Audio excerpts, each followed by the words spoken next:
Selamat Hari Guru semua. Jadi, wakil daripada Majlis Perwakilan Pelajar memberikan hadiah kepada guru-guru di IPT Skills sebelum kita akan mengadakan sambutan besar-besaran.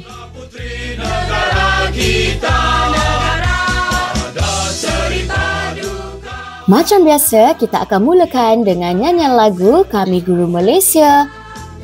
Negara kita, panduan hidup kami semua. Ada bacaan ikrar, bacaan doa dan juga ucapan perasmian daripada Ketua Akademik. Membantu, membina negara yang tercinta. Banyak betul aktiviti hari ini. Kita ada tayangan video, bacaan pantun, sajak, core speaking dan yang paling best, kalau korang nak tengok apa yang ada dalam montaj tadi, tengok video ni.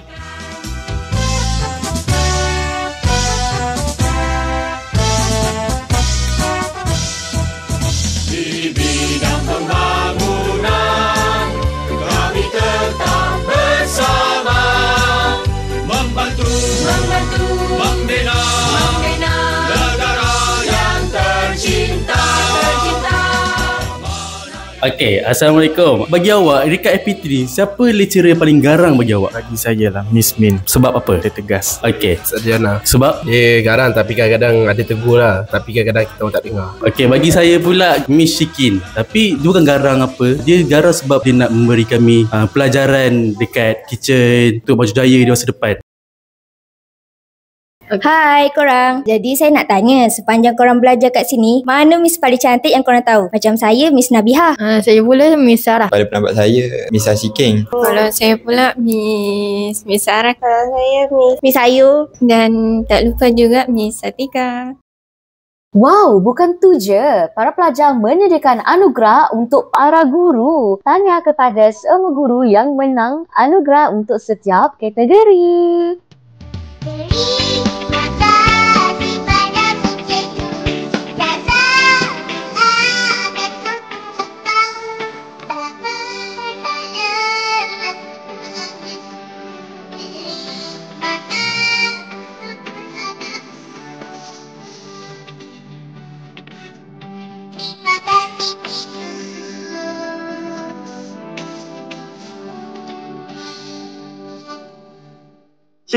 Selamat Hari Guru, Miss.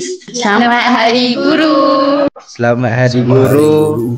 Selamat Hari Guru semua. Kami ingin mengucapkan Selamat Hari Guru kepada semua guru IPT Skills dan seluruh dunia. Yeay. Selamat Hari Guru. Selamat Hari Guru kepada semua peserta IPT Skills. Kami ingin mengucapkan Selamat Hari Guru kepada semua guru di IPT Skills. Korang memang standby. Selamat Hari Guru kepada Najmi dan semua guru di IPT Skills. Selamat Hari Guru. Terima kasih sebab mengajar kami. Bye-bye.